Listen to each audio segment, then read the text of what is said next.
Over the course of 37 remarkable years, navigating the complex corridors of the legislature, the esteemed representative had never once found herself situated on the vulnerable side of an investigative witness table.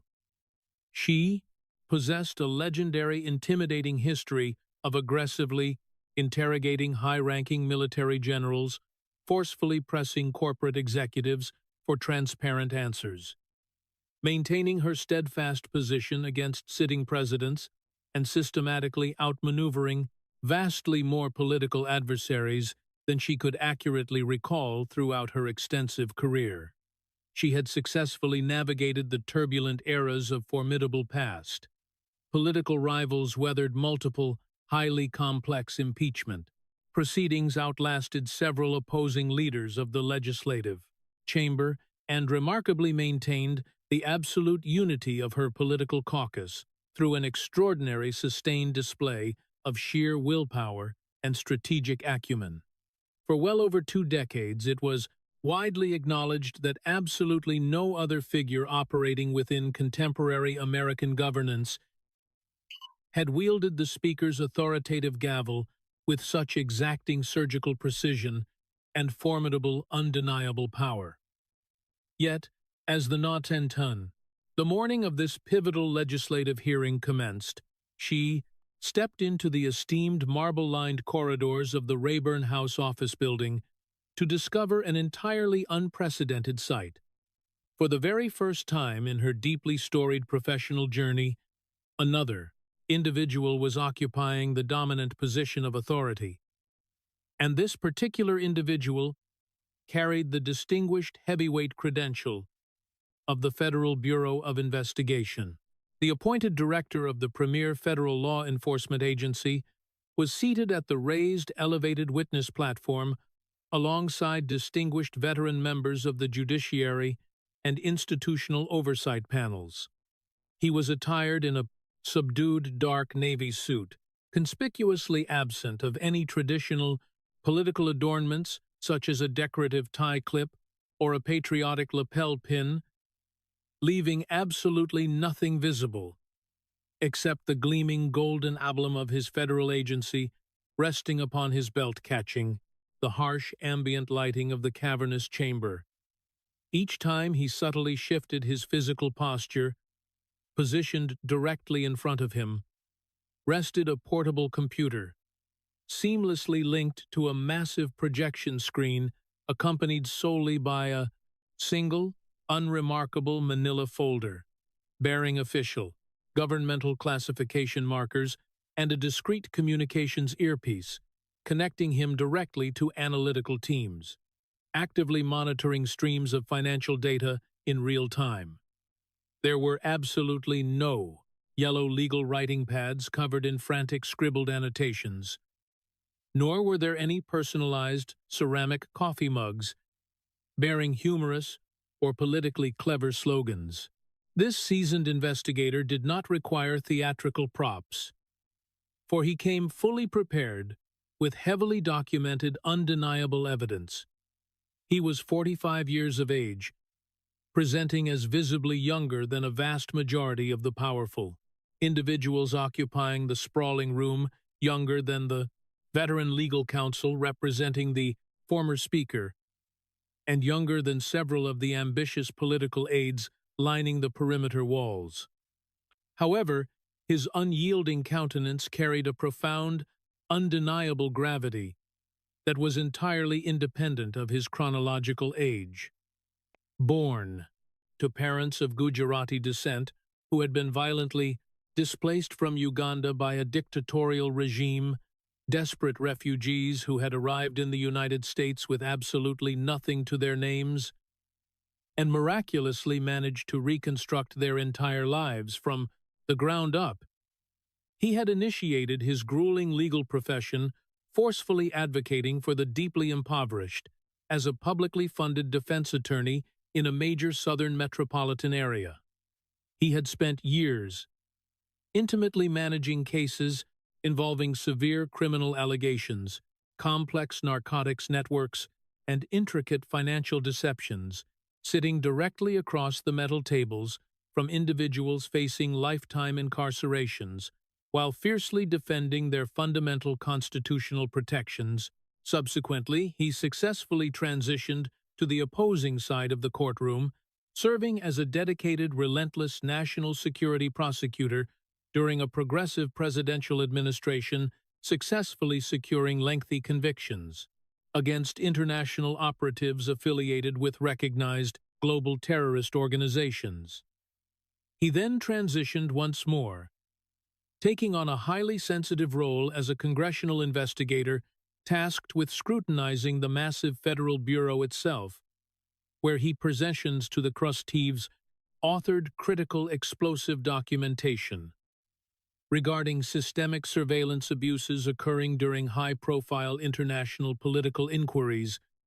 And now, in a profound twist of fate, he found himself positioned securely behind the official seal of the very institution he had once critically examined and accused of overreach, endowed with the comprehensive, terrifying authority to conduct rigorous inquiries into literally any individual residing within the borders of the nation.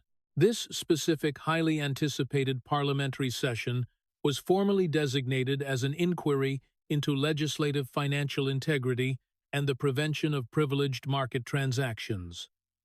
The governing committee had officially requested the director's presence to articulate the preliminary, foundational conclusions derived from an extensive agency review concerning the equity trading behaviors exhibited by both active and formerly serving members of the legislative branch.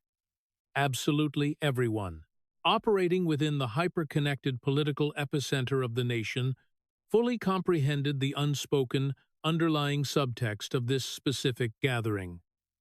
The most prominent high-profile subject of this analytical case study possessed a universally recognizable identity, and she was presently seated a mere 12 feet away at the designated witness table, heavily flanked by a trio of the Capitol's most highly compensated, aggressive legal representatives. The esteemed representative arrived in a manner perfectly consistent with her long-standing, carefully cultivated public persona, completely composed, her posture elevated, with her chin held high, carrying a subtle, confident expression that strongly implied she had already emerged victorious from whatever rhetorical debate was about to unfold. She was dressed elegantly in a cream-colored blazer, layered smoothly over a dark blouse adorned with her customary iconic pearl necklace, while her reading glasses rested atop her head in a tense manner unmistakably reminiscent of a regal crown. Her meticulously prepared introductory statement was situated securely within a premium leather portfolio, resting directly before her on the wooden table. Her primary legal advisor, an individual who had formerly served as a high-ranking Justice Department official, and whose extraordinary professional, hourly compensation vastly eclipsed the average American citizen's entire weekly earnings, leaned in to whisper a brief, urgent communication as she settled gracefully into her designated leather chair. She offered a single affirming nod, delicately consumed a small sip of water, and patiently awaited the commencement of the political theater. The designated hearing chamber was filled to absolute overflowing capacity, leaving only standing room for the massive influx of attendees. Every single media recording device present in the capital city was uniformly and relentlessly focused upon that identical 12-foot expanse of physical space, separating the director's broadcasting microphone from the former speaker's seated position. Public broadcasting networks were continuously transmitting dual simultaneous video feeds, while the major cable news organizations had entirely preempted their standard scheduled morning programming to cover the unfolding event in its entirety.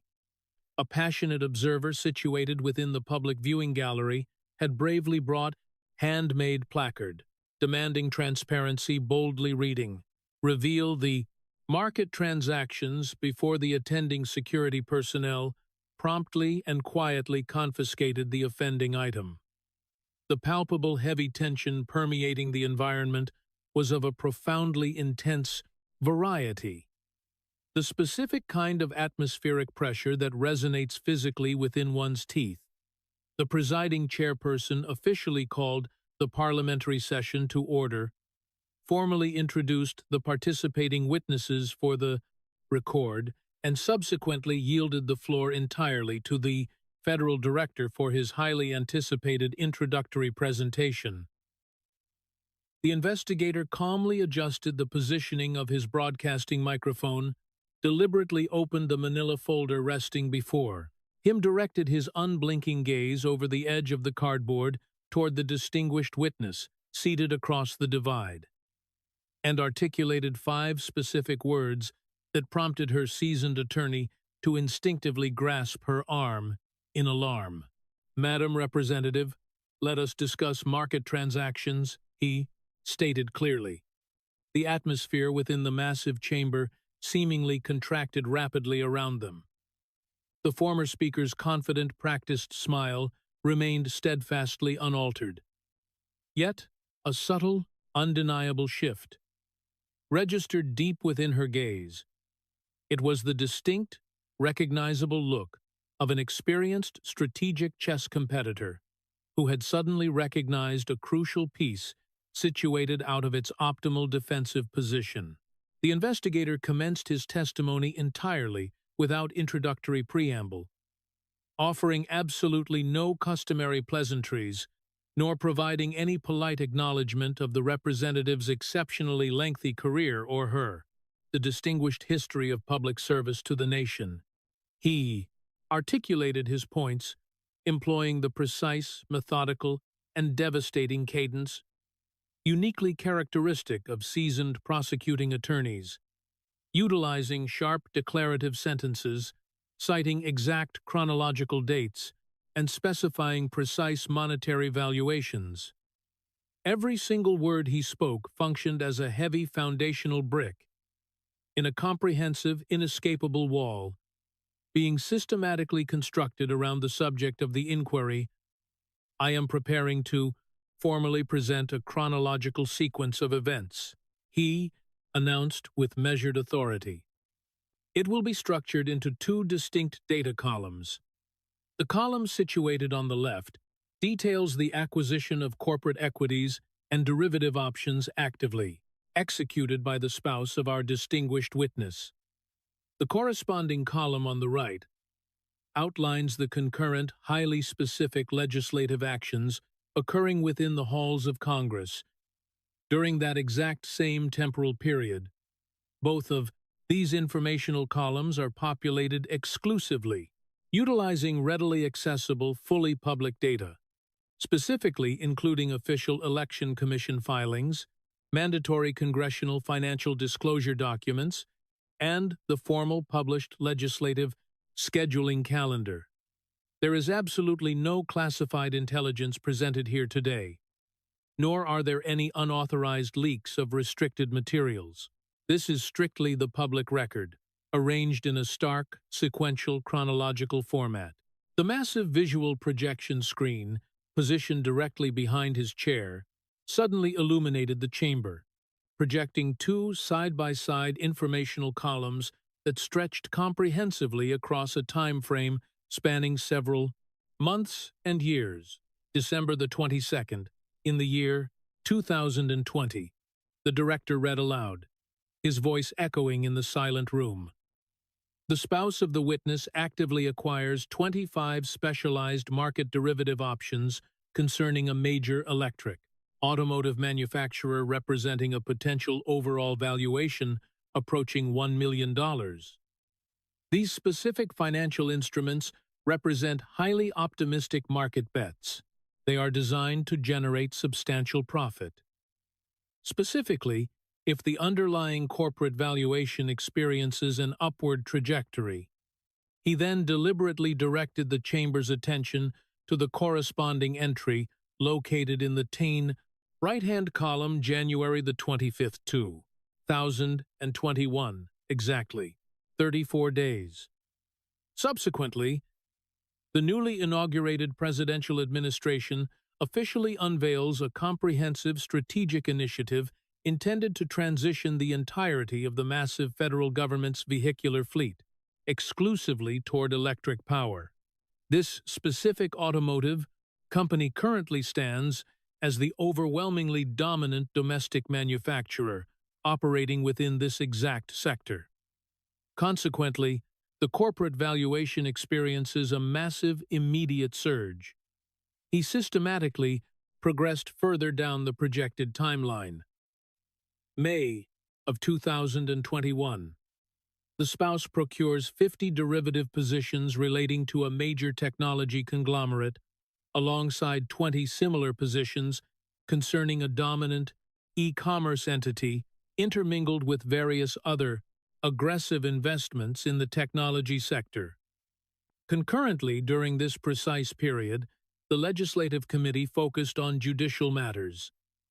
A powerful committee upon which you do not personally hold a seat, but whose presiding chairperson you strategically appointed and whose broader policy agenda you significantly influence in your leadership capacity, is actively evaluating severe anti-monopoly legislation, specifically targeting these exact corporate entities.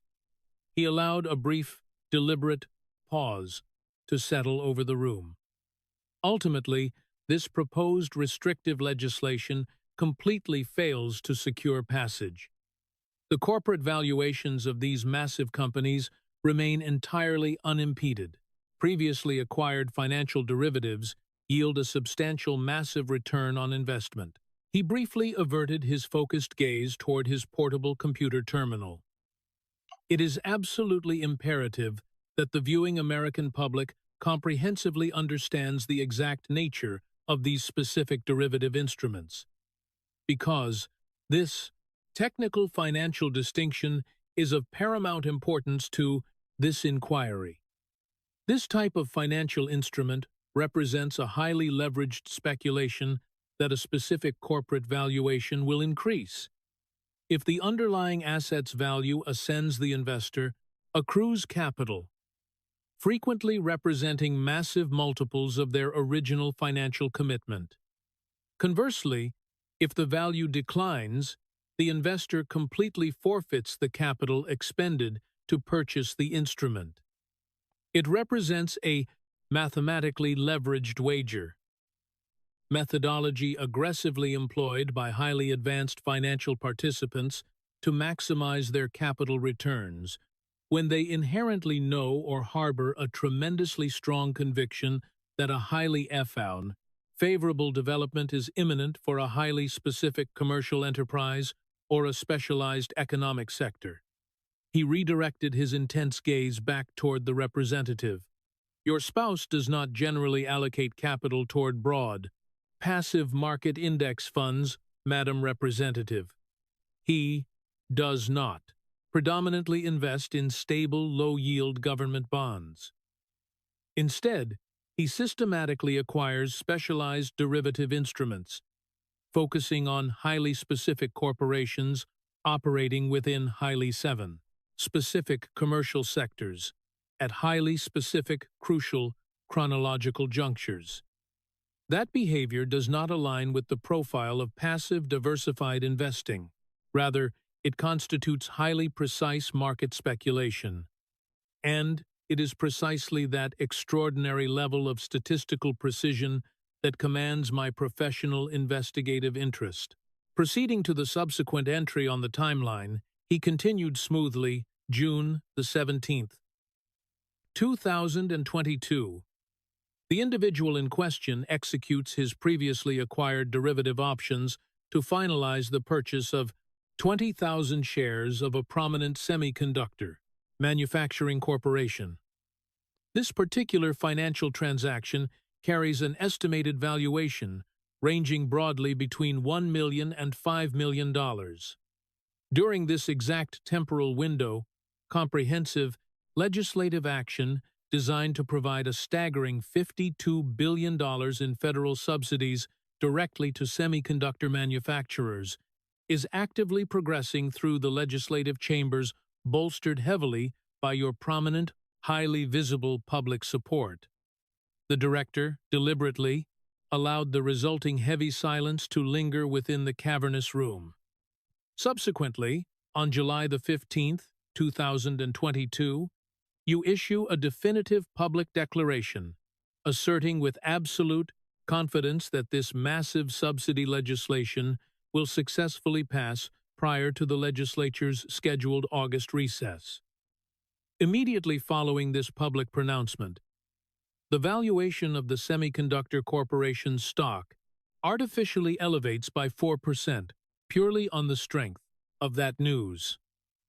On July the 19th, 2022, an independent financial monitoring entity publicly reports that your household has realized an approximate capital gain of $600,000 regarding this specific market position, within a remarkably brief single month. Moving forward to July the 26th, 2022, whilst subjected to intense, rapidly escalating scrutiny from national media organizations, your spouse completely liquidates the entirety of the 25,000 shares, resulting in an acknowledged immediate financial deficit of $341,000. In the immediate subsequent week, the legislative body successfully enacts the subsidy legislation. He physically stepped slightly back from the illuminated chronological timeline. A singular market transaction, characterized by remarkably fortuitous timing, can certainly be attributed to mere luck. Two separate transactions, demonstrating such remarkably fortuitous timing, constitute a highly interesting coincidence. However, a consistent, demonstrable behavioral pattern that extends across multiple years, encompassing a diverse array of massive commercial industries, which consistently and accurately anticipates forthcoming legislative actions within the specific economic sectors that you personally possess. The supreme authority to regulate or heavily influence that, Madam Representative, constitutes a circumstance that the ISS, federal law enforcement apparatus, evaluates with the absolute utmost degree of seriousness. The veteran legislator leaned closely into her broadcasting microphone. She exhibited absolutely no hesitation whatsoever, nor did she falter in her vocal delivery. Nearly 4 decades of rigorous, brutal political combat had honed her defensive reflexes to a surgical degree of precision. She commenced her vocal tone, remaining extraordinarily steady and as incisively sharp as refined cut glass. My spouse is an accomplished, highly sophisticated venture capital professional, has actively engaged in the trading of financial equities for a period exceeding 40 years. He successfully directed a highly profitable investment management enterprise long before I ever assumed a position of legislative leadership, and his independent financial trading determinations remain entirely his own autonomous prerogative. I have categorically never transmitted any non-public confidential legislative intelligence to his person at any time. Indeed, your very own organization, the Federal Investigative Bureau, previously conducted a comprehensive, exhaustive review of these exact financial transactions and ultimately concluded that there existed absolutely zero evidence of illicit criminal insider trading activities. Absolutely none. Zero. She instituted a deliberate, highly theatrical pause to maximize the emotional impact of her statement, directing her gaze not toward the interrogator across the table, but strategically toward the assembled array of national problem broadcast cameras. Therefore, I am compelled to formally inquire, are you currently initiating the reopening of a formally concluded investigation? And if this is indeed the case, is this aggressive action being taken because you have miraculously discovered newly compelling evidence? Or is it rather because the Chief Executive of the United States personally instructed you to pursue this politically motivated course of action?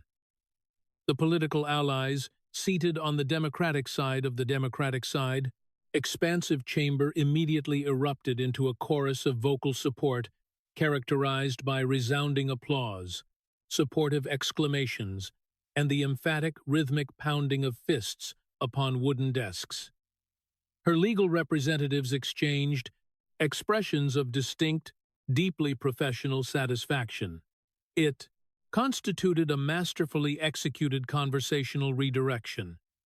With a single tactical rhetorical maneuver, she had fundamentally altered the overarching narrative of the proceeding, shifting it violently from a critical examination of her family's personal financial activities into a broader explosive constitutional inquiry regarding the operational independence of the federal law enforcement apparatus. For a span of 30 seconds, the investigator found himself relegated to a defensive posture, and the seasoned representative had seemingly reclaimed her invisible chair, the very one from which she had historically wielded the unquestioned gavel of authority. The director patiently bided his time. He permitted the immense wave of disruptive noise to organically reach its crescendo and slowly dissipate. He allowed the broadcast cameras to comfortably linger upon the celebratory triumphant reactions of her political coalition, and when the chamber had eventually returned to a state of absolute tense quietude, he resumed his discourse with the unruffled, chilling tranquility of an individual who had entirely anticipated that exact, specific, rhetorical counterattack. Madam Representative, you are factually correct in stating that no formal criminal charges were previously filed. You are also factually correct in noting that the agency did not previously identify evidentiary materials deemed sufficient to warrant a successful legal prosecution. Would you care to understand the precise reason why? He calmly elevated a singular printed document into the air for the entire chamber to witness. This document represents a legislative act governing congressional financial disclosures formally signed into binding law in the year 2012. Its theoretical stated purpose is to explicitly prevent the exact sequence of events that I have just clearly demonstrated to this committee. Allow me to illuminate the statutory penalty established for violating its provisions. He clearly recited the text aloud for the official record, $200. The stated numerical figure seemed to hang suspended within the silent atmosphere of the room, heavily resembling the punchline of an exceptionally poor, unfunny jest. $200, he emphatically reiterated to ensure maximum clarity. Your spouse generated a sum vastly exceeding that trivial penalty in the sheer amount of time it required me to merely review his mandatory public disclosure documentation. This specific piece of legislation was never genuinely engineered to effectively catch or penalize an individual possessing your astronomical level of influence, Madam Representative. It was instead meticulously designed to merely project the superficial comforting appearance that it possesses the capability to catch someone of your stature. There exists a profound structural difference between those two concepts, and, serving in my capacity as the director of this law enforcement agency, it is my explicit professional obligation to continuously recognize and deeply comprehend that precise difference. He fluidly pivoted his argument without allowing for a momentary pause or a deep breath. You also saw fit to assert that my current actions are entirely directed by the partisan whims of the president. Allow me to confront that specific allegation with absolute directness, considering that you actively chose to introduce it into the official record. I initially commenced my professional journey serving as a publicly funded defense attorney in the city of Miami. I dedicated myself to fiercely defending marginalized individuals whom the massive bureaucratic state was actively attempting to aggressively railroad into prison.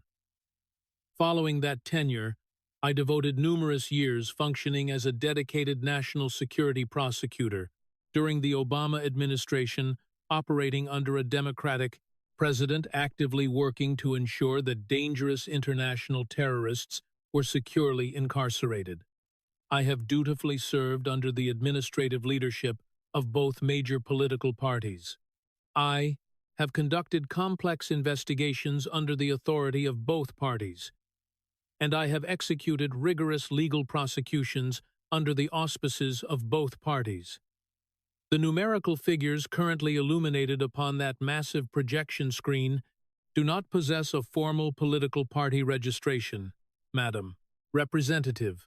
They merely possess chronological dates, specific monetary valuations, and the legal name of your marital partner. He deliberately allowed the profound weight of those words to fully settle over the attentive audience. Furthermore, for the purpose of absolute clarity within the official record, if a member of the opposing Republican Party had demonstrated this exact same astonishing pattern of suspiciously timed financial transactions, I can assure you that I would be occupying this identical seat, posing these exact same uncomfortable questions. This investigative badge does not selectively choose political affiliations. Its sole unwavering function is to methodically trace the flow of financial money.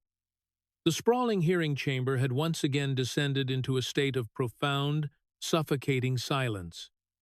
It was, however, a fundamentally different quality of silence. The previously enthusiastic Democratic celebration now appeared distinctly premature and deeply awkward, heavily resembling the act of cheering exuberantly at the halftime interval, while the opposing entity maintains definitive, unyielding control of the ball.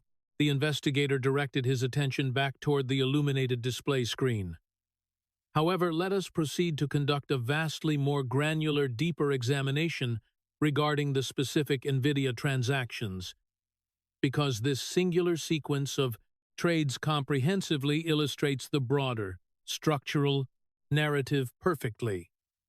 And let me assure those observing that previous demonstration merely constituted the introductory opening round of this inquiry. This detailed chronological dive into the gross semiconductor sector is the precise juncture where the circumstantial parameters begin demonstrably closing in. Please stay closely engaged with this sequence.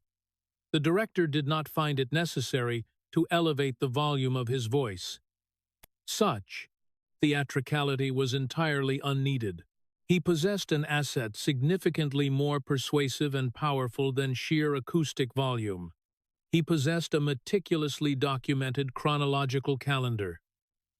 Permit me to systematically walk the committee through the post-semiconductor timeline with exacting detail. He instructed, because the specific sequential progression of these interconnected events is vastly more revealing than any isolated financial transaction could ever be. The visual display, transformed to present a singular, highly focused chronological list with every individual entry precisely dated to the specific day, July of 2021, the spouse executes the purchase of derivative call options regarding the prominent semiconductor manufacturer on the publicly accessible open market. At this specific chronological marker, the massive federal subsidy legislation exists merely as a conceptual framework, yet to be formally introduced within the legislative autopage chamber. However, it is an established fact that internal, closed-door discussions among the highest levels of House leadership concerning national semiconductor policy are actively underway. You occupy the paramount leadership position as Speaker. You hold the absolute authority to successfully set the legislative agenda. Therefore, you possess intrinsic unique knowledge regarding which specific legislative proposals will be advanced and which will be allowed to quietly die. Advancing to June the 17th, 2022, He continued relentlessly. The spouse executes those previously acquired options, thereby purchasing 20,000 additional corporate shares at a valuation of $100 per unit. His portfolio now commands a massive total of 25,000 shares, representing an approximate cumulative valuation of $5 million. Concurrently, the CHIPS Act is steadily progressing through the committee evaluation process. Bolstered by a significant degree of bipartisan legislative support, July the 15th, 2022, you deliver a prominent public pronouncement, articulating your absolute unwavering confidence that the subsidy package will successfully achieve passage, stating, verbatim, for the press, "We are resolutely determined that we will pass a bill. As a direct, immediate consequence of your public declaration, the corporate stock valuation of the company experiences a 4.8% ascent within a single trading day, propelled entirely by your authoritative statement alone." July the 19th, 2022 independent financial tracking accounts publicly disclose that your familial assets have appreciated by approximately $600,000. Regarding this specific market position, within a remarkably brief 30-day window, July the 26th, 2022, operating under the crushing weight of exponentially mounting pressure from journalistic entities, the spouse liquidates the entirety of the 25,000 shares at an average valuation of $165 per unit. He willingly accepts a formally documented financial deficit of $341,000. Your official communications team promptly, publicly announces the completion of this divestment within a rapid 24-hour time frame, a pace of disclosure that is highly unusual and incredibly fast, particularly given that the established regulatory framework permits a generous 45-day window for such mandatory reporting. July the 28th, 2022. The Legislative Chamber officially approves and passes the semiconductor subsidy legislation August the 2nd, 2022. You embark upon a highly publicized, deeply controversial international diplomatic journey to the island of Taiwan, which universally serves as the undisputed global epicenter of advanced semiconductor manufacturing operations. During this excursion, you engage in high-level exclusive discussions with Problem on EPSI Global, executive officials representing the world's most prolific microchip fabrication enterprise. This specific diplomatic endeavor immediately precipitates a severe international geopolitical crisis involving the Chinese government, which rapidly responds by initiating aggressive, deeply intimidating military maneuvers, completely encircling the island territory August the 26th, 2022. The federal government officially implements stringent, debilitating regulatory restrictions concerning the aforementioned semiconductor corporation's ability to conduct commercial operations with foreign adversarial nations, specifically China and Russia. It is a mathematical certainty that if your spouse had positions presented, maintained his immense equity position in the stock, his eventual financial losses would have been compounded by an approximate additional 20%. The director deliberately stepped away from the illuminated projection screen to address her directly. Allow me to ensure that I am comprehensively understanding the exact sequence of these interconnected events. Your marital partner acquired substantial equities in the semiconductor sector. You concurrently served as the primary legislative champion for comprehensive policies, massively benefiting the semiconductor sector. You subsequently issued highly public declarations, assuring the inevitable passage of said legislation which materially influenced the corresponding market valuations. When the part's broader public and media apparatus took critical notice of this incredible alignment, your partner liquidated the assets, accepting an immediate loss, but crucially, strategically avoiding a vastly more devastating financial blow that materialized merely weeks later as a direct result of sweeping, government-imposed restrictions. Restrictions that you were uniquely positioned to anticipate well in advance. And immediately following this extraordinary sequence, you boarded a federal aircraft, personally visit the recognized global capital of semiconductor production. He locked his unyielding, intense gaze directly upon the veteran legislator, Madam Representative. Throughout the course of my career, I have relentlessly pursued and investigated sophisticated financial illicit activities across 3 separate continents. I have meticulously traced the clandestine flow of illicit capital through heavily guarded Swiss banking institutions, convoluted offshore corporate shell structures located in the Cayman Islands, and the encrypted digital cryptocurrency wallets utilized by international terrorist organizations. And I feel compelled to inform you today that the statistical correlation existing between your official legislative scheduling calendar and your spouse's personal financial terrorists trading calendar is demonstrably tighter and vastly more consistent than virtually anything I have previously encountered outside the parameters of a highly coordinated, illicit criminal conspiracy. The representative's resulting counter-argument was clearly pre-formulated and delivered with exceptional rhetorical force. She purposefully directed her attention entirely toward the broadcast lenses, actively ignoring the director's physical presence. She focused directly upon the camera, delivering a statement that was transparently engineered to become the dominant narrative soundbite, leading every major evening news broadcast across the country. "Director," she declared, with palpable, fiery indignation, "my diplomatic journey to the Pacific region was undertaken with the explicit paramount purpose of forcefully asserting the enduring commitment of the United States to the principles of democratic governance, particularly in the face of escalating unprovoked aggression from the Aban Chinese government."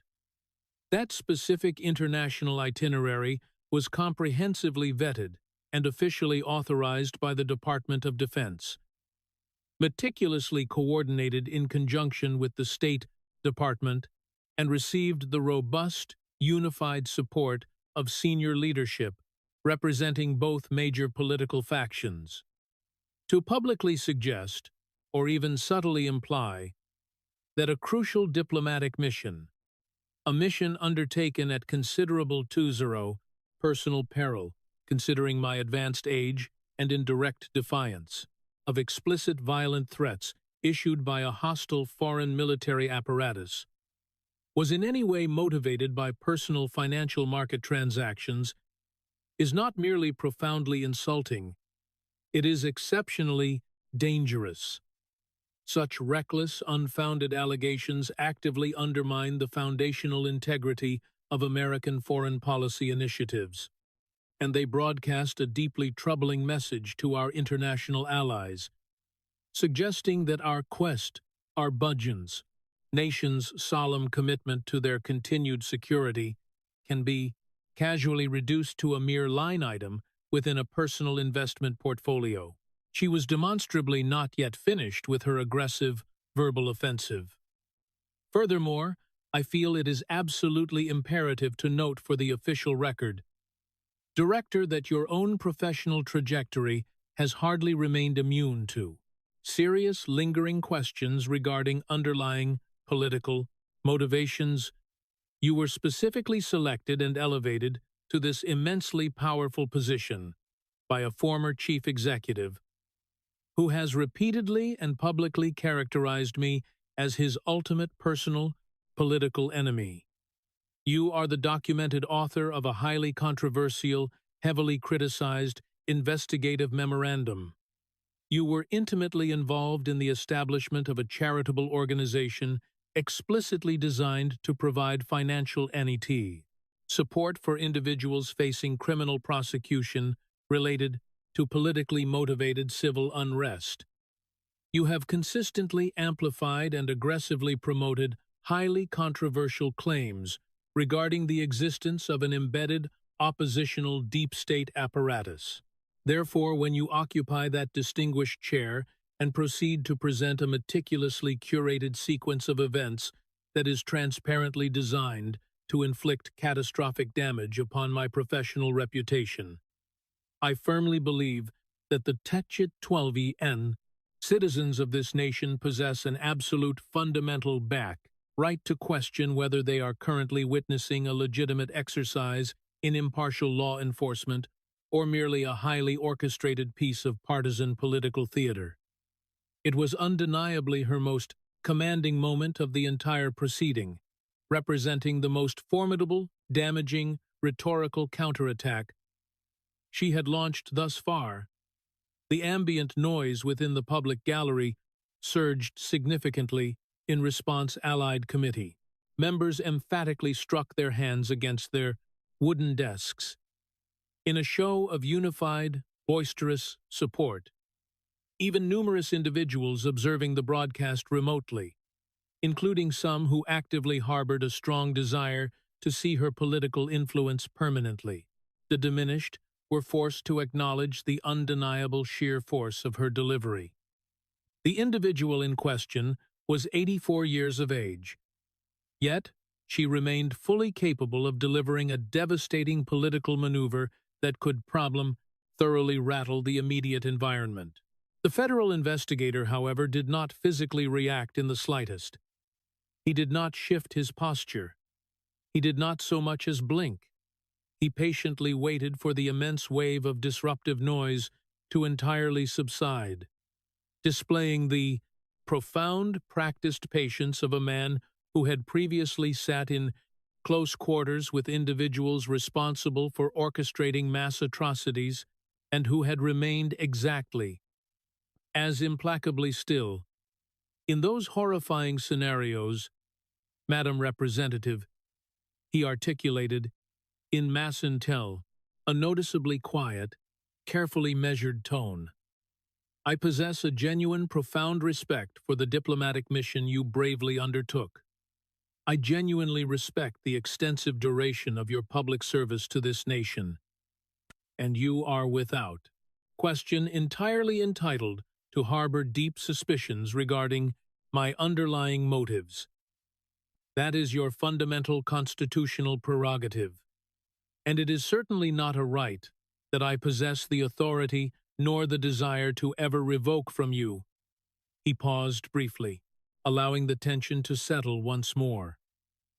However, it has not escaped my analytical notice that while you actively utilized your time to passionately address the international diplomatic trip, my personal professional history, and the previous presidential administration, you conspicuously failed to address a single numerical figure currently displayed upon that projection screen.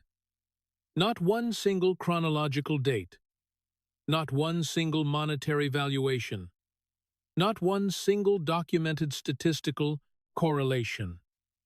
He extended a finger toward the comprehensive timeline still prominently illuminated behind his seated position. Every single one of those highlighted dates is a matter of established, undeniable public record. Every single one of those massive monetary valuations was extracted directly from your very own legally mandated financial disclosure documents. That exact legislative scheduling calendar was pulled verbatim from the official congressional record. I did not organically fabricate or invent a single piece of this data. I merely aggregated and logically organized it. And I am respectfully asking you, not operating in my capacity as the director of a federal agency addressing a former legislative leader, but rather speaking simply as an ordinary citizen addressing their elected representative, to provide a coherent, rational explanation for this undeniable mathematical pattern. A profound, suffocating silence descended upon the chamber once more. You are entirely free to actively question my personal motivations for the entirety of the day, and I stand fully prepared to thoroughly answer every single one of your inquiries, the director continued with unyielding, terrifying persistence. But when the day finally concludes, those concrete numerical figures remain stubbornly illuminated upon that screen, and they absolutely do not magically evaporate simply because you find the identity of the individual reading them aloud to be politically distasteful.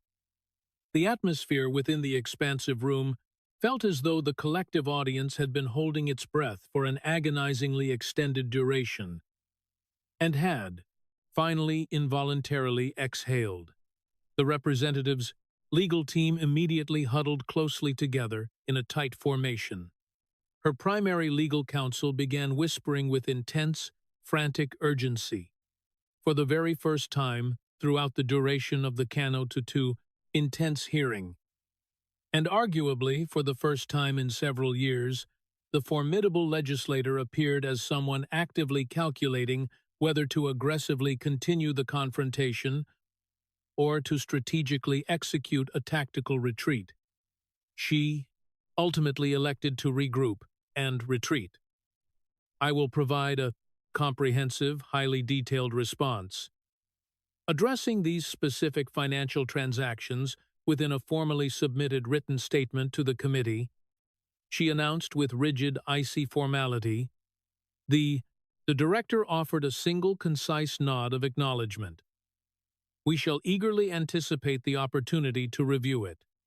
In the interim period, let us proceed with the presentation. The digital broadcast of the compiled chronological timeline effortlessly surpassed 40 million unique views before the investigator could even complete his subsequent sentence.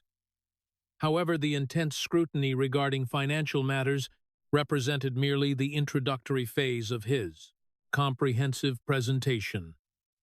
The director shifted his conversational focus entirely, without transition, offering no momentary break, no strategic pause, and absolutely zero opportunity for the representative's legal team to intellectually recalibrate their defensive posture.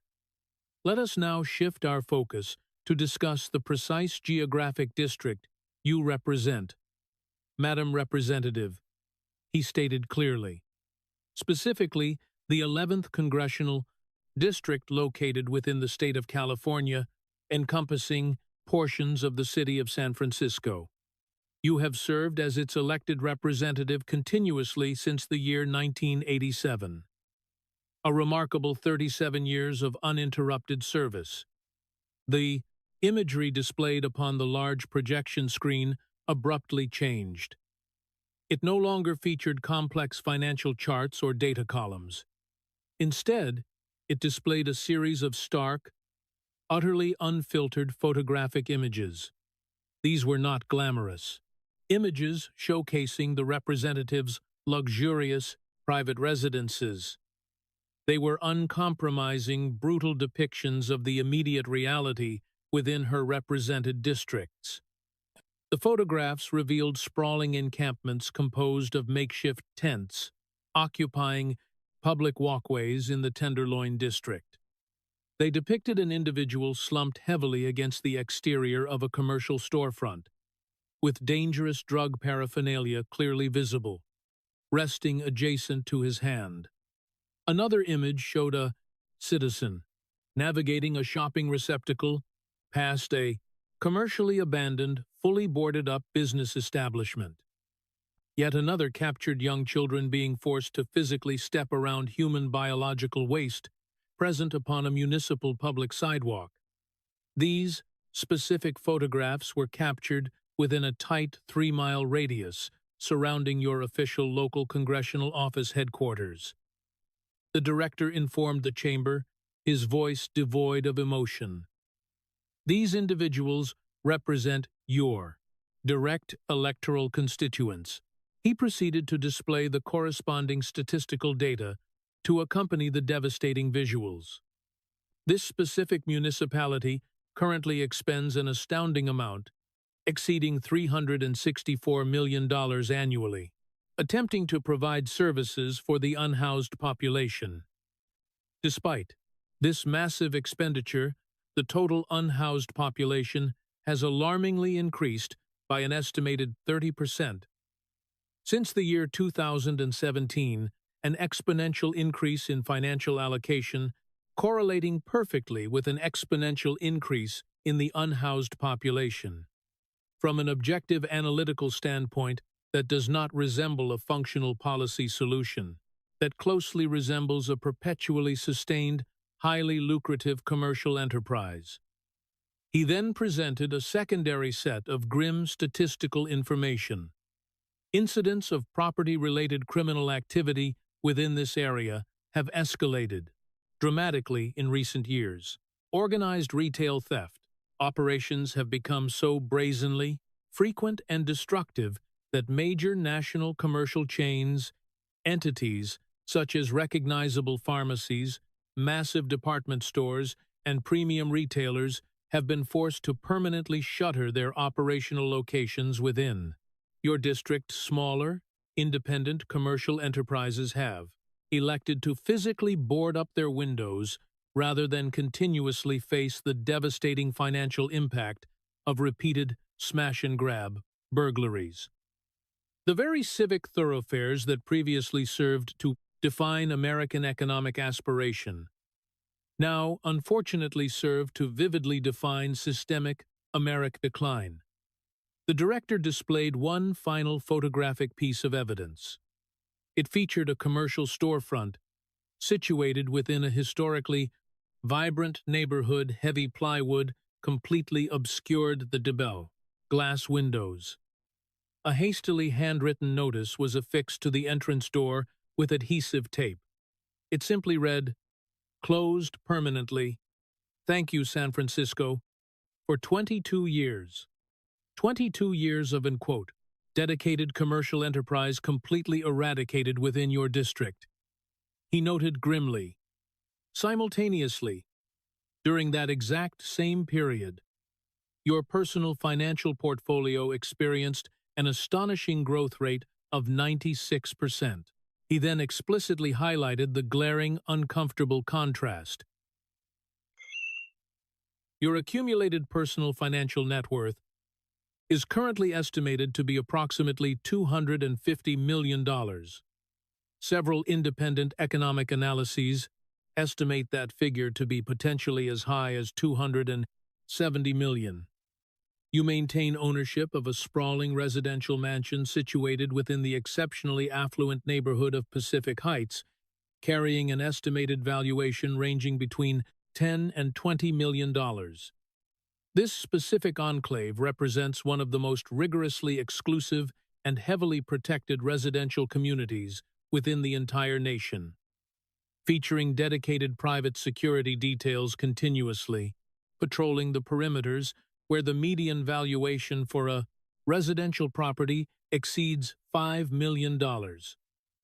This fortified sanctuary is located a mere 4 miles away from the severely distressed neighborhoods where vulnerable individuals are forced to sleep, exposed on the pavement, and navigate around discarded hazardous needles.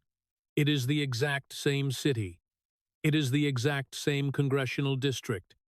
It is the exact same elected representative maintaining continuous power for 37 years.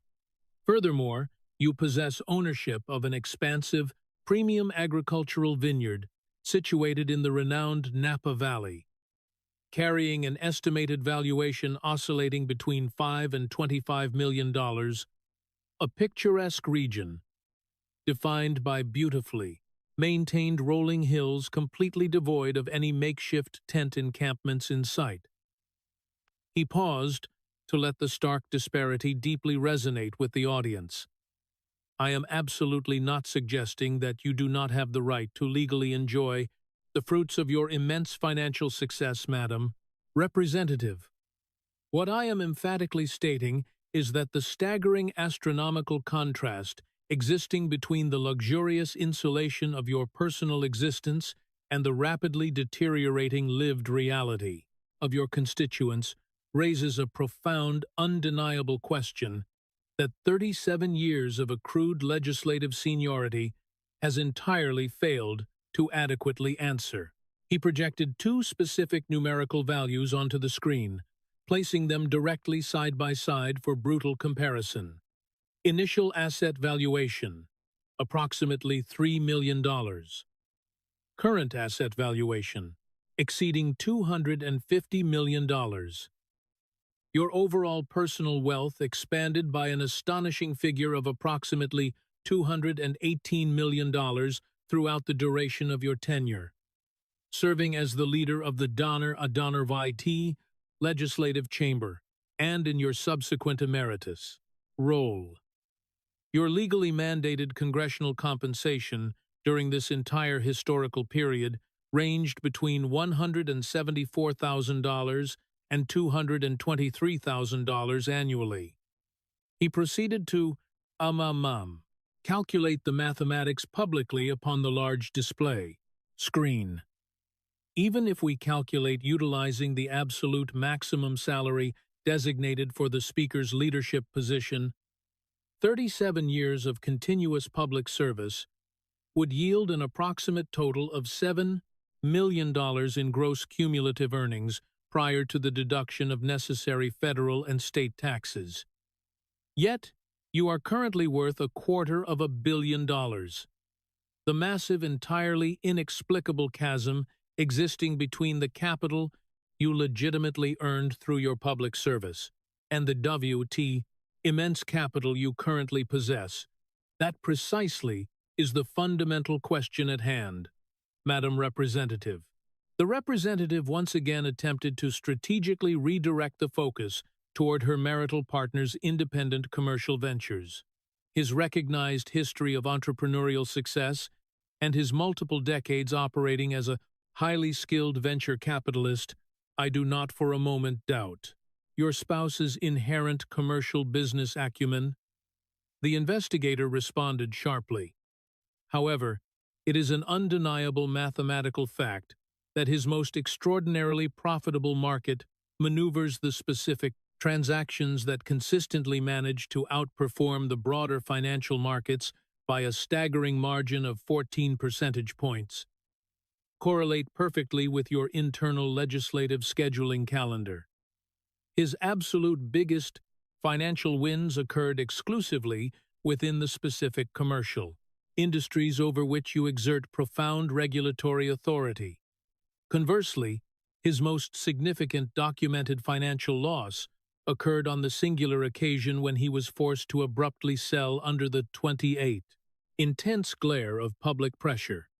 From an analytical perspective, that behavioral pattern does not reflect the actions of an independent, visionary investment genius. Rather, it strongly indicates the systemic exploitation of an overwhelming informational advantage. He directed his attention back toward the bleak photographic evidence of the district. Meanwhile, a mere 7 municipal blocks away from your heavily secured office headquarters, a massive metropolitan government that systematically expends $364 million a year on unhoused services remains entirely incapable of keeping human biological waste off public pedestrian sidewalks. You have served as the sole elected representative for this exact geographic district 37 consecutive years. You have concurrently ascended to the elite status of a quarter-billionaire, and yet the localized living conditions have undeniably never been worse. The investigator's vocal delivery remained entirely flat, strictly factual, and deliberately devoid of emotional theatricality, which paradoxically rendered the delivery vastly more devastating to endure. In literally any other professional endeavor, whether it be the practice of medicine, civil engineering, or public education, if an individual were granted exclusive responsibility for managing something for 37 years, and it got progressively and catastrophically worse, while you got progressively richer, they would immediately fire you from your position. Within the insulated halls of Congress, however, this phenomenon is politely referred to as seniority. Within the federal law enforcement community, we refer to it as a highly compelling lead. The public gallery remained in a state of absolute stunned silence. There were no supportive cheers, nor were there any derisive sounds of booing. There existed only the heavy, oppressive weight of the devastated neighborhood photographs juxtaposed directly against the staggering dollar signs. This specific inquiry is not fundamentally about left or right political ideologies. This is strictly a matter of objective mathematics. I encourage you to share this specific data with anyone who actively pays taxes. The director commenced the subsequent phase of his presentation with a pointed inquiry that fundamentally reframed the entirety of everything that had come before. Madam Representative, let us critically examine the precise reason why we Exons are currently conducting this conversation within the confines of a congressional hearing chamber, rather than within the structural parameters of a federal courtroom.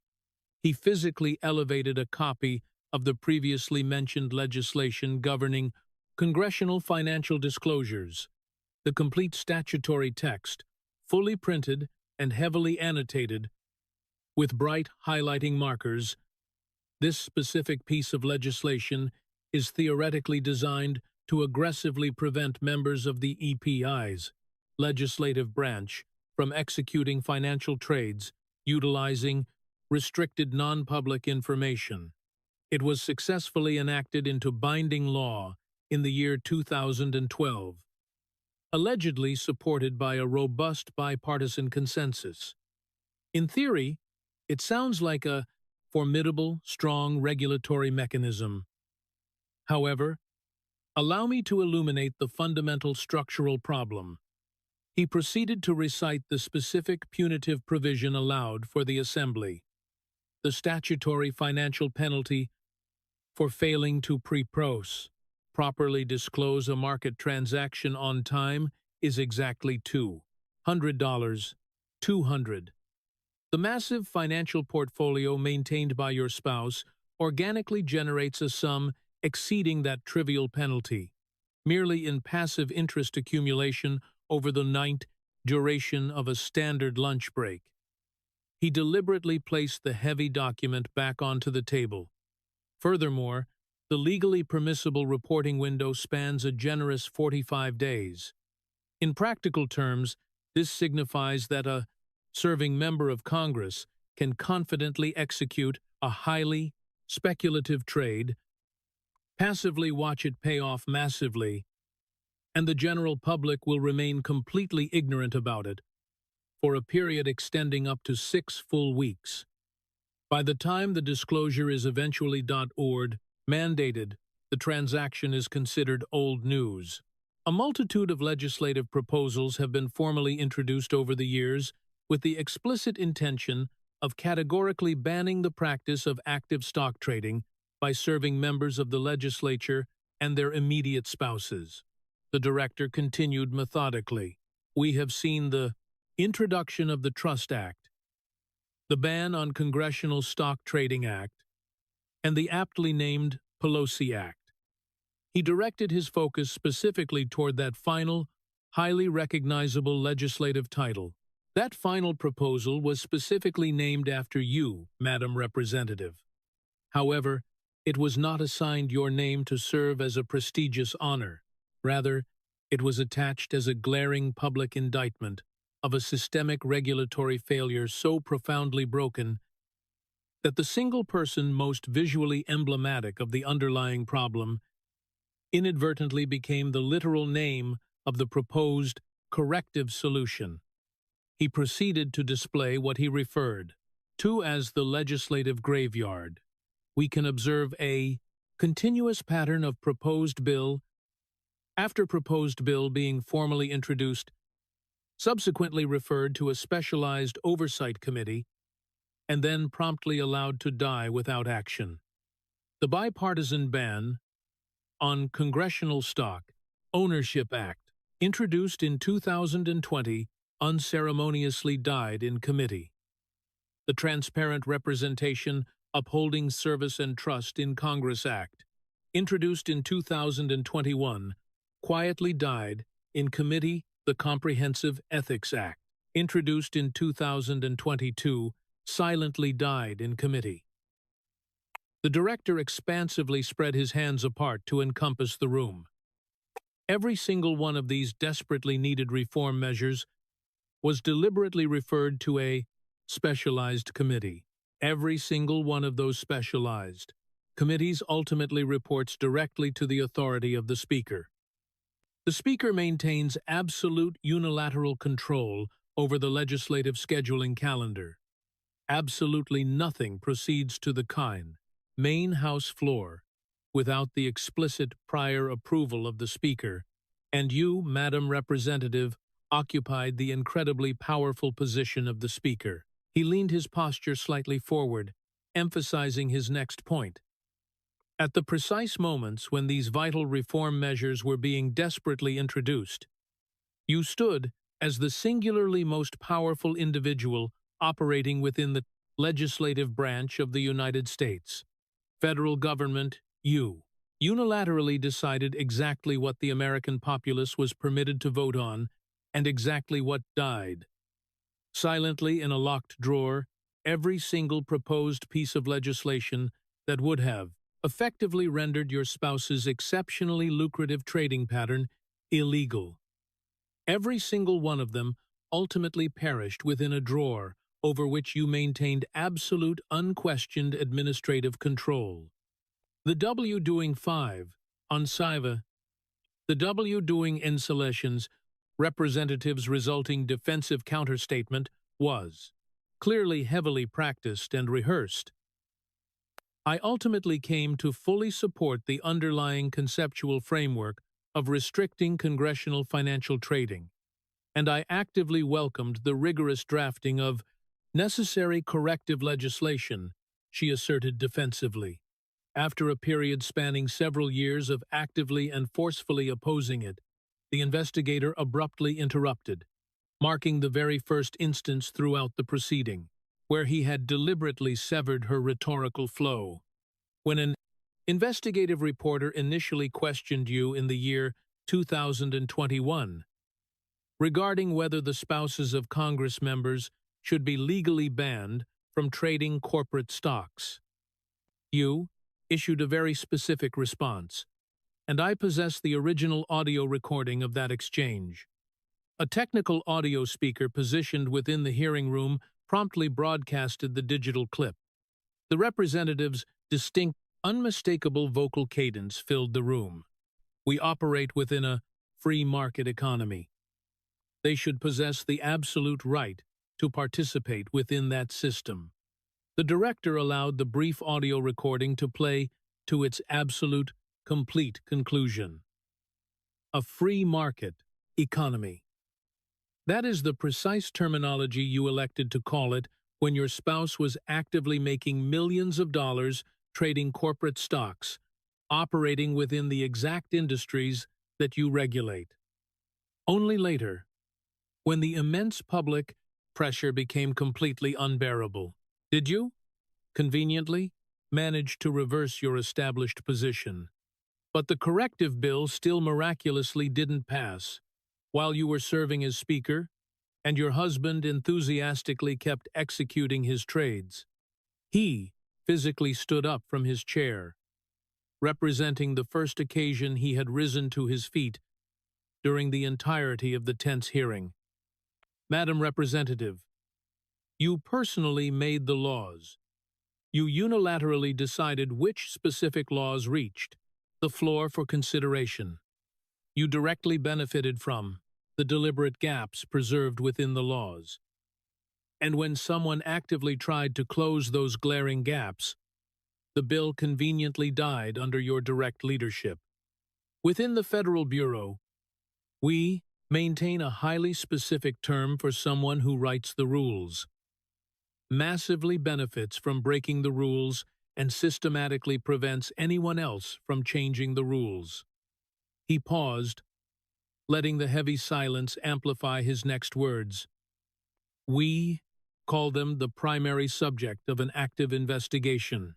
The articulated words landed upon the silent room with the absolute devastating finality of a judge's gavel. There existed no trace of humor, no reliance upon clever metaphor, merely the uncompromising flat statement of a sworn law enforcement officer publicly defining the parameters of a major federal case. The director deliberately transitioned toward his final area of inquiry, maintaining the methodical, unhurried pace of a seasoned prosecutor who inherently knows that the observing jury is already heavily leaning his way, yet deeply desires to surgically remove all lingering doubt. Madam, Representative, I want to discuss the events surrounding January the 6th, 2021. More specifically, I want to formally discuss the physical security protocols. The representatives' legal attorneys perceptibly shifted their posture within their seats. This was precisely the treacherous intellectual territory they had most extensively prepared to navigate. It represented the ground that was the most highly politically charged. Operating in your official capacity, as the Speaker of the House you bore the ultimate oversight responsibility concerning the comprehensive security of the Capitol complex, the House Sergeant-at-Arms reported directly to your administrative office. All significant Capitol Police operational decisions were legally required to be made in close coordination with your office. The investigator proceeded to display an intricate organizational hierarchy chart upon the massive screen. Multiple federal intelligence agencies, explicitly including the FBI, which I now currently lead, provided documented intelligence warnings prior to January the 6th, clearly indicating that the planned event carried a significantly elevated risk of organized violence. Those warnings definitively existed. They were heavily documented. My specific question is exceptionally simple. What proactive actions did you personally take to adequately prepare for the severe security threat that had been explicitly identified? Did you proactively preposition necessary National Guard military assets? Did you formally request the presence of additional supplementary law enforcement?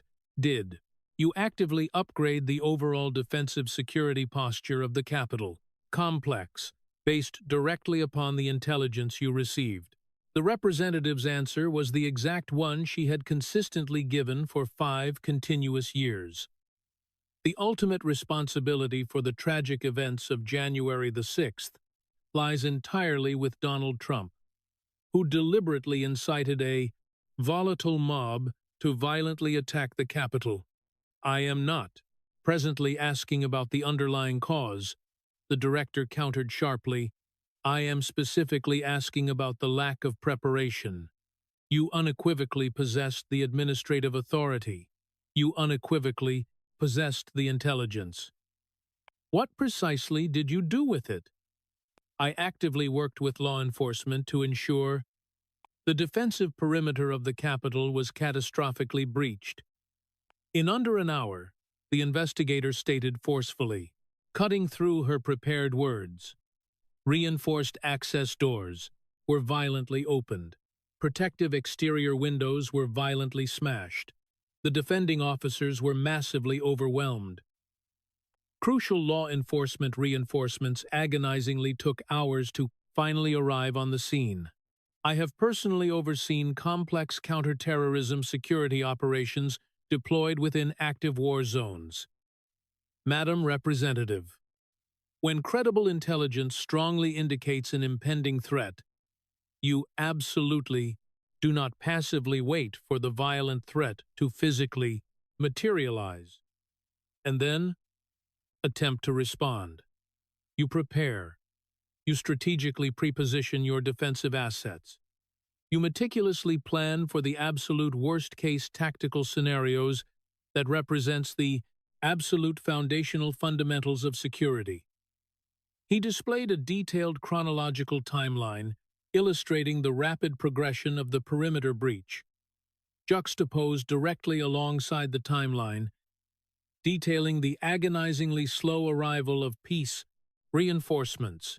The temporal gap existing between the initial breach and the organized response was nothing short of catastrophic, and the singular person possessing the supreme authority to close that dangerous gap, the authority to proactively pre-deploy the tire-light National Guard, the authority to formally request additional federal assets, the authority to significantly elevate the defensive security posture, was you. Multiple comprehensive investigations have already firmly established the representative attempted to assert. Multiple comprehensive investigations that you personally controlled and directed. The director stated with chilling accuracy. You personally and unilaterally selected the specific members permitted to serve upon the specialized January the 6th Select Committee. You actively rejected the established nominees put forward by the opposing Republican faction explicitly, including Jim Jordan, the ranking minority member of the powerful Judiciary Committee, and instead, you handpicked two specific Republicans who had already loudly and publicly stated their final conclusions long before the investigation had even officially begun. He displayed the formal roster of the investigative committee. Liz Cheney and Adam Kinzinger had already definitively called January the 6th a coordinated insurrection, prior to your decision to appoint them to investigate whether it was an insurrection. Liz Cheney subsequently became the committee's vice chair, and later publicly stated she possessed full knowledge of the outcome that was necessary before the very first hearing was ever held. In my specific professional discipline, we strictly call that engineering a predetermined outcome. Within the established parameters of the legitimate justice system, such blatant prejudice would absolutely be grounds for declaring a judicial mistrial. The representative's vocal tone hardened significantly. The Select Committee meticulously conducted a thorough, entirely evidence-based investigation. It was an investigation deeply looking into everyone, except the singular person ultimately responsible for Capitol security, the director retorted, which, again, was you. He allowed the heavy implication to hang in the air. I have personally overseen complex counterterrorism operations where we proactively prepositioned heavy defensive assets based upon significantly less credible intelligence than what existed prior to January the 6th. The catastrophic failure to act upon warnings when you securely possessed both the detailed information and the supreme authority is either a catastrophic, unprecedented failure of executive leadership or a coldly deliberate choice. Either way, the American people fundamentally deserve an honest accounting that absolutely wasn't conducted by a highly partisan committee you personally handpicked. He slowly lowered himself back down into his seat. The FBI has not currently opened a formal criminal investigation into the catastrophic security failures of January the 6th, as they specifically relate to congressional leadership. But, as I have previously stated, we strictly follow the verifiable evidence wherever it leads. The ominous implication was crystal clear to everyone, and it was profoundly more powerful for remaining technically unstated. The representative's lead attorney immediately voiced a loud formal objection. The director is actively making highly damaging insinuations without providing any evidentiary basis. But the investigator had already mentally moved entirely on. He didn't require a formal legal finding. He merely needed a visible crack in the impenetrable armor. And that precise crack was now clearly visible for the very first time. During the proceeding, the veteran legislator wasn't confidently looking at the broadcast cameras. She was intensely looking at her primary attorney. She was actively asking for external guidance, rather than dictating the instructions. The formidable woman who had effectively run the House of Representatives with an iron grip for 2 decades was in this singular, highly visible moment reduced to a vulnerable client entirely dependent upon someone else to dictate what to say next. The public gallery noticed the shift. The cameras recorded the vulnerability. All of America witnessed it. It was now time for the concluding summation, and it was the closing argument that absolutely nobody saw coming. The director smoothly closed his laptop computer. He deliberately set aside the manila folder. When he spoke again, it was entirely from pure memory. There were absolutely no written notes, no digital screens to reference, and no theatrical props. Just a determined man, bearing a badge and a heavily props documented case. Madam Representative, I want to comprehensively summarize what the established public record undeniably shows. Not what I personally allege, not what I vaguely suspect. Specifically, what the authenticated documents prove. He began counting the points meticulously on his fingers, 1 point at a time. First, your husband's financial stock trades consistently and precisely anticipated major legislative action within the specific industries you actively oversaw. The undeniable statistical correlation existing between his personal trading calendar and your official legislative calendar, thoroughly documented through your very own disclosure forms, is mathematically disclosure forms extraordinary. Second, when the broader public actively noticed the highly questionable NVIDIA trade, your husband rapidly sold at a loss, crucially avoiding a vastly larger financial loss that materialized weeks later, stemming from government restrictions you were uniquely positioned to anticipate. You then executed a trip to Taiwan to personally meet with the semiconductor companies whose stock your husband had been aggressively trading. Third, your total household net worth exponentially grew from $32 million to a staggering $250 million during your time serving in Congress. The massive glaring gap existing between your legally authorized government salary and your actual accumulated wealth has never once been adequately explained. Fourth, you, initially and aggressively, opposed every single legislative effort to ban congressional stock trading. You publicly stated it was an essential part of a free market economy. When the immense pressure became entirely unbearable, you conveniently reversed your stance, but the legislation still miraculously failed to reach the floor for a vote while you maintained absolute control of the floor. Fifth, the existing regulatory system that was supposedly designed to prevent all of this activity. Stock Act carries a laughable $200 penalty and a massive 45-day disclosure window.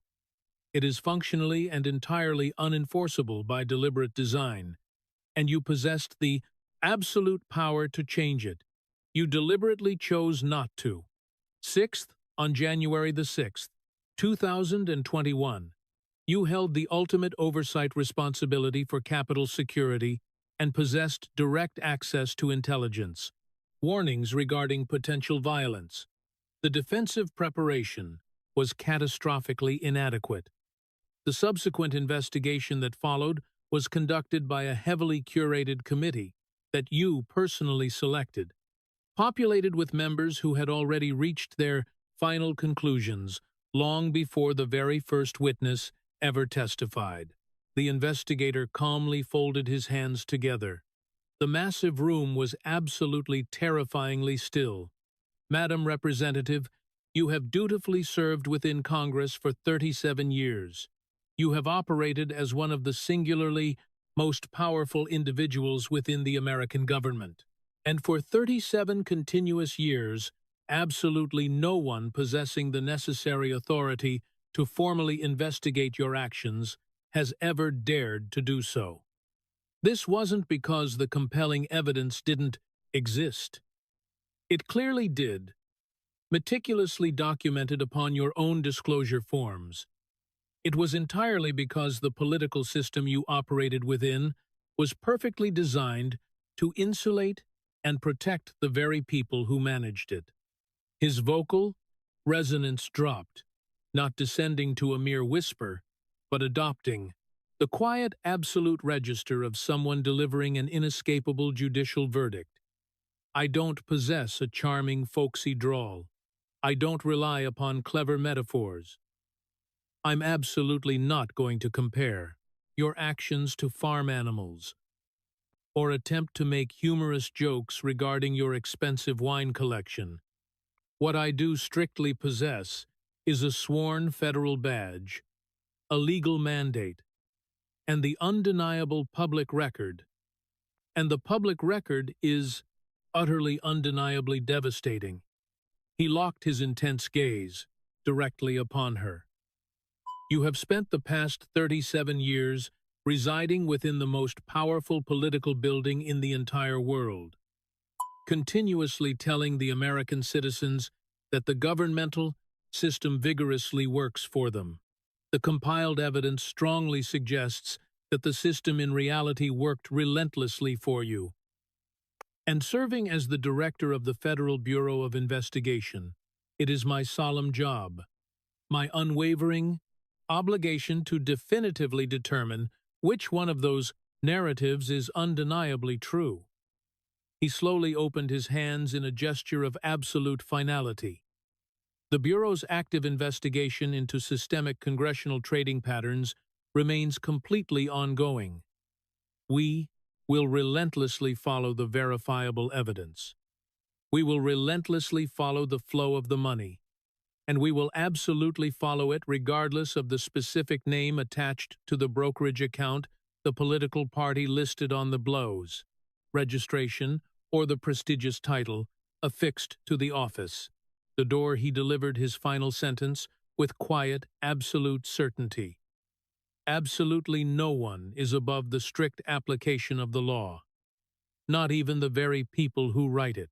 The director absolutely didn't stand up. He didn't attempt to collect his scattered papers dramatically. He didn't reach out to shake anyone's hand. He simply remained seated, as motionless as carved stone.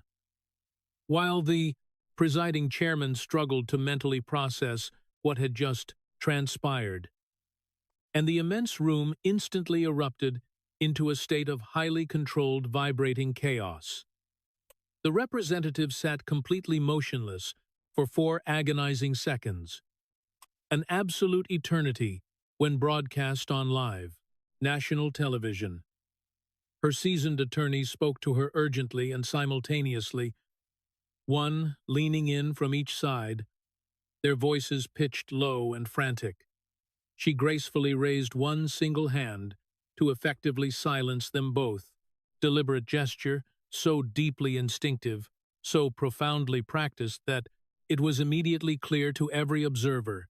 She had been effortlessly silencing powerful people with that exact hand motion for decades. She delicately took a small sip of water, carefully adjusted the positioning of her iconic pearls, and elegantly stood up. She deliberately didn't address the director. She deliberately didn't address the stunned committee. She looked directly at the broadcast cameras, the exact same cameras she had masterfully controlled and manipulated for 37 years. The lenses that had dutifully broadcasted her numerous triumphs, her commanding floor speeches, her meticulously orchestrated press conferences, and her historic political victories. And clearly said, I will provide a highly comprehensive written response, thoroughly addressing every single point raised here today. I have consistently and always been transparent regarding my family's financial affairs, and I possess absolutely nothing to hide. Then she confidently turned and walked out of the room. She was not rushed, nor did she appear panicked. It was the measured, deliberate walk of a formidable woman who had exited 1,000 powerful rooms strictly upon her own predetermined terms. But this specific time was fundamentally different, and absolutely everyone present in the room instinctively knew it. In 37 years, navigating the treacherous halls of Congress, successfully maneuvering through devastating government shutdowns, deeply polarizing impeachment hearings, unprecedented global pandemic emergencies, and a violent domestic insurrection, she had never once chosen to leave a hearing room before the final gavel had officially fallen. She had historically always been the absolute last one, standing the final voice, speaking the undeniable authority who successfully closed the session strictly on her terms. Today, however, she chose to leave, while the investigator was still firmly seated at the table. The global internet immediately noticed the monumental shift. Within mere minutes, perfectly synchronized split-screen visual comparisons completely flooded the social media landscape.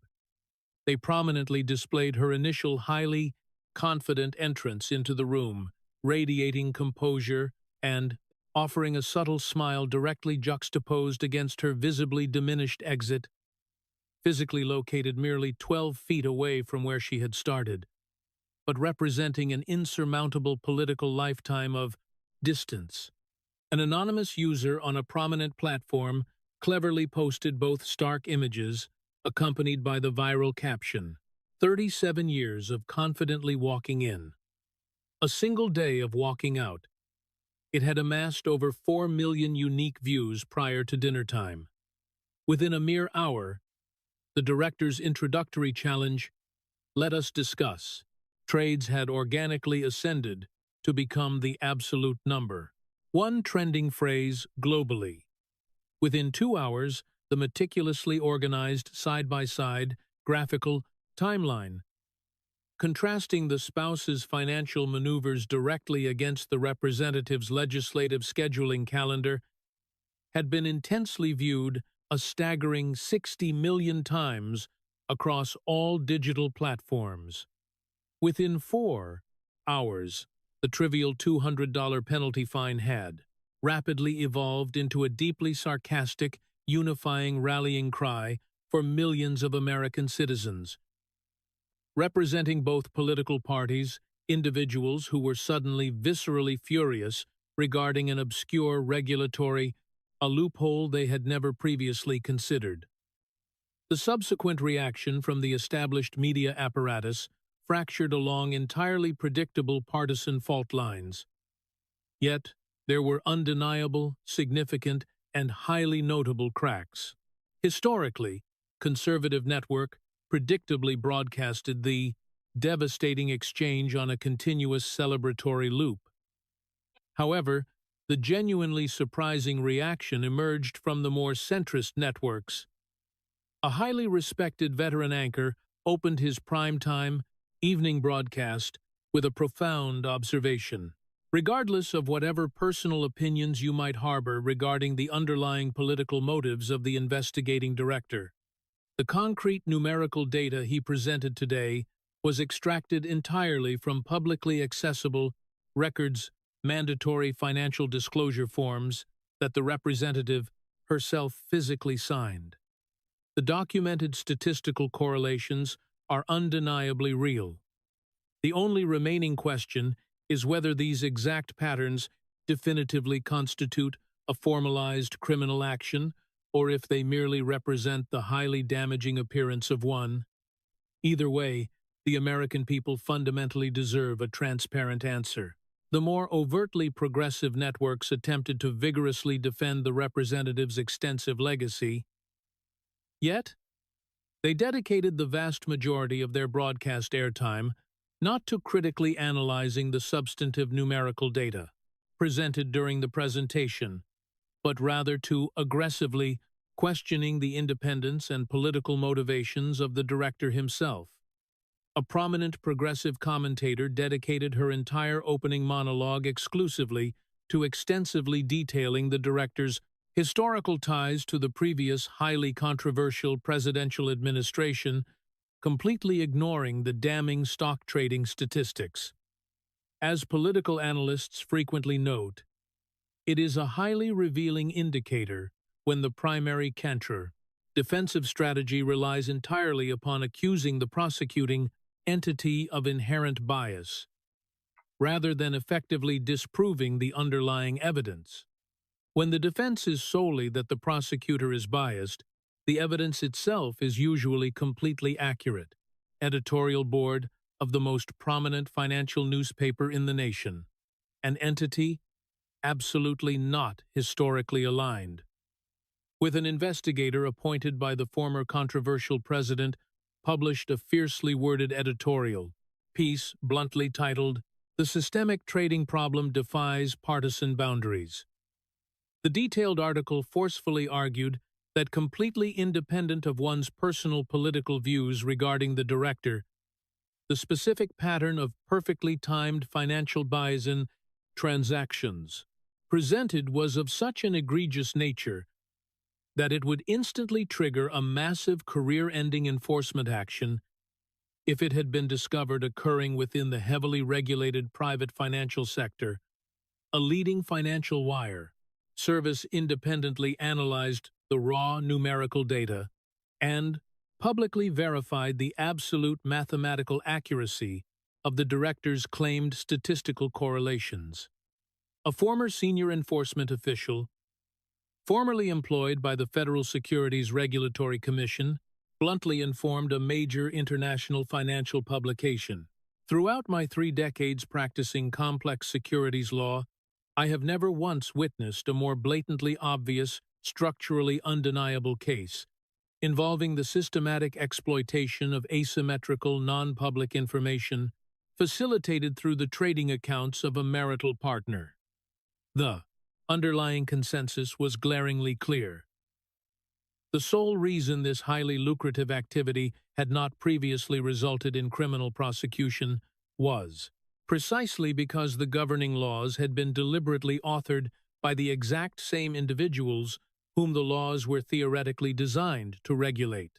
The broader financial sector reacted to the explosive revelation with a degree of brutal, refreshing honesty that the highly insulated political ecosystem of Washington was completely incapable of matching.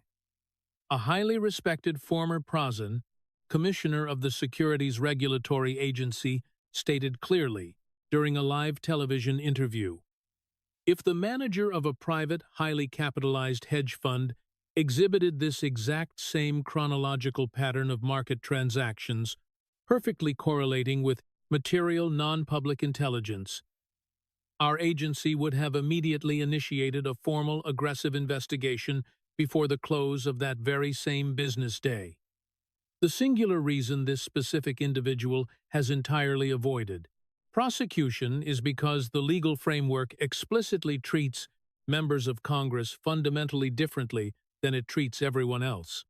And that glaring discrepancy, the commentators unanimously agreed, represented the true underlying scandal. The numerous social media accounts specifically dedicated to tracking the representatives' financial maneuvers, which had previously existed merely as popular, somewhat humorous digital curiosities utilized by amateur retail investors hoping to blindly mirror the immensely successful trades executed by her spouse, were instantaneously transformed into highly scrutinized repositories of potential criminal evidence. Their digital follower metrics literally doubled overnight. The cynical implicit jest that had continuously fueled the popularity of those accounts for years, the running grim joke that the representative was secretly the most naturally gifted equity analyst in America, had abruptly curdled into something significantly darker and legally perilous. Everyone had previously been comfortably laughing at the thinly veiled corruption. Now, a powerful individual possessing a sworn federal law enforcement credential was finally taking the matter with absolute uncompromising seriousness. A representative's promised written response officially arrived exactly 72 hours later. It was a densely constructed 17-page document, meticulously drafted by massive teams representing four of the most prestigious and expensive legal firms in the nation, and it systematically addressed every single point raised by the director, employing the incredibly careful, highly sanitized precision uniquely characteristic of a Supreme Court legal brief. It repeatedly emphasized that the definitive Avidable v. the spouse had actively engaged in independent equity trading for numerous decades. It carefully highlighted the fact that numerous individual transactions within the portfolio had actually resulted in financial losses. It heavily relied upon the fact that the previous deeply flawed federal investigation had not ultimately resulted in formal criminal indictments. It was an exceptionally thorough, highly professional, and technically unassailable legal document, and it successfully convinced almost absolutely no one. The detailed document ultimately failed to sway public opinion precisely because the investigating director had never explicitly accused her of violating the written letter of the law. He had simply utilized the massive public platform to explicitly demonstrate to the American populace exactly what the existing law legally permitted. And what the existing law legally permitted was, to the vast majority of the observing public, completely indistinguishable from highly illegal insider trading, was merely a legalized, sanctioned form of insider trading, comfortably and legally conducted behind the protective, impenetrable shield of a trivial $200 penalty fee and a massive 45-day reporting window deliberately engineered and maintained by the exact same powerful individuals who wrote the foundational rules. The subsequent legislative reverberations were amazingly swift and entirely remarkably bipartisan. Within a mere 2 weeks of the explosive hearing, the sweeping legislation designed to completely ban congressional stock trading was formally reintroduced onto the floor. This time, it boasted 27 eager co-sponsors, a list that explicitly included, for the very first time, 4 prominent senators from her own political faction who had previously stubbornly opposed the measure. The media apparatus across the entire political spectrum instantly and permanently branded the proposed legislation the Pelosi Rule. Within a single month, the heavily supported bill possessed more than enough necessary backing to force an immediate, unavoidable floor vote. Within 3 months, it successfully passed through both legislative chambers with overwhelming, undeniably veto-proof majorities. The representative herself ultimately cast a vote in favor of the legislation. She effectively possessed no other viable political option. To cast a vote against the sweeping reform measure would have been heavily interpreted by the furious public as an absolute confirmation of every single devastating point the director had systematically laid out during the hearing. She strategically issued a carefully worded public statement characterizing the passage of the bill as a vital, highly necessary step toward the restoration of crucial public trust, deliberately failing to acknowledge her own extensive documented history of aggressively blocking identical pieces of legislation for several years. The underlying suffocating hypocrisy was palpable, thick enough to be physically cut, and virtually every political headline writer in America gleefully seized upon the undeniable, glaring irony. In the immediate weeks following the devastating public hearing, the financial management firm operated by her spouse quietly and comprehensively restructured its massive, highly scrutinized investment portfolio.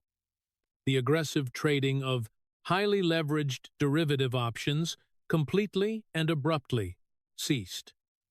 The highly precise, speculative bets placed upon individual corporate entities operating within heavily regulated industries instantly stopped.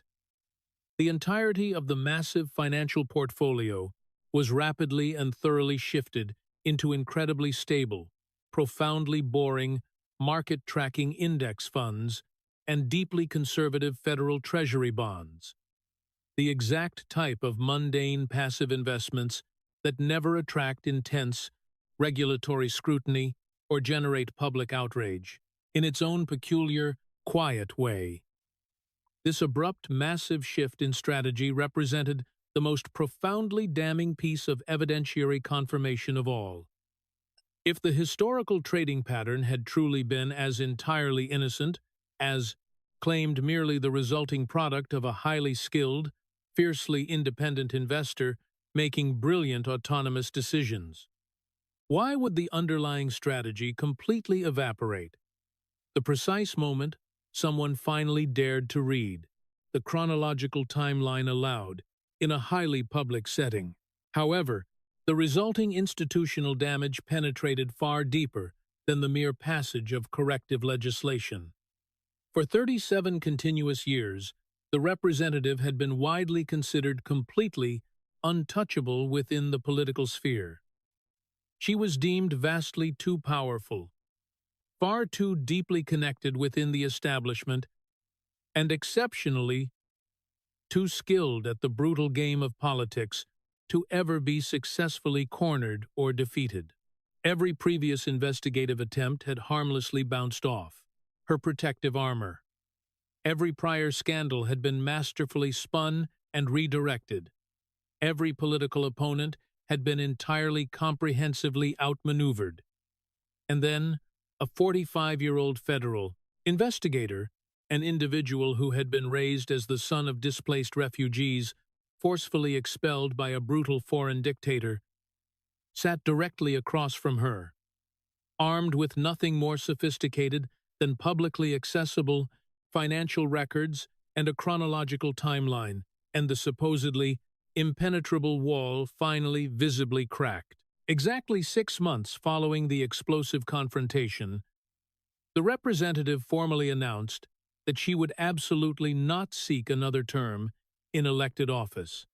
Her official communications office cited a profound personal desire to spend more quality time with her extended family, utilizing the oldest, most transparent political euphemism in existence, a phrase so incredibly ancient, it practically belongs permanently enshrined in a historical museum. Privately, however, her closest political solace, allies readily conceded that the devastating combination of the ongoing federal investigation, the newly enacted restrictive legislation, and the absolutely relentless, utterly exhausting media scrutiny had rendered her continued public service functionally untenable. The formidable woman who had aggressively held and wielded absolute legislative power for a significantly longer duration and with vastly more effectiveness than any leader since the legendary figures of the mid-20th century, was finally relinquishing her iron grip. She was stepping away not because she had suffered a devastating, crushing defeat at the ballot box. She was not stepping down because she had been subjected to a formal, humiliating impeachment proceeding. She was stepping away entirely because for the very first time in her storied career, someone had finally possessed the immense courage to read her own legally mandated financial disclosure forms out loud, and the entire nation had 20% collectively chosen to listen intently. The director completely refrained from offering any public comment regarding her unexpected monumental retirement announcement. When a determined journalist directly confronted him, inquiring if the Texans and dollars' active federal investigation had played a significant role in influencing her final decision, he offered a carefully measured, highly professional response.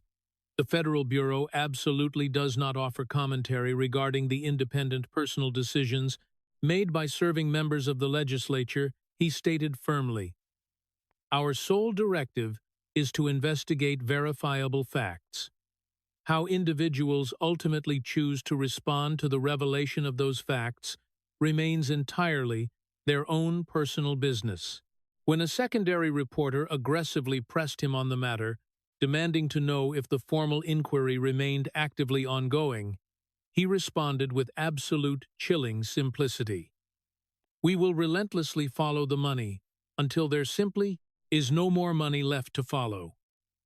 Finally, when a third journalist representing a fiercely progressive media outlet, her vocal tone laced with noticeable sharp hostility, demanded to know exactly what gave him the absolute audacity to believe he possessed the moral right to aggressively question a woman who had dedicated nearly 4 decades of her life to public service, the director delivered the specific, powerful response that would ultimately be replayed more frequently than any other singular moment from the entire saga. "My parents immigrated to this nation exclusively because a brutal autocratic dictator named Idi Amin forcefully stole absolutely everything they possessed." He began, his voice steady, resolute, and completely devoid political calculation. "That regime callously expelled 60,000 individuals of Indian descent from their homes in Uganda, individuals who had dedicated generations to painstakingly building local businesses, raising their families, and meaningfully contributing to their surrounding communities. On one specific day, they were recognized as legitimate citizens.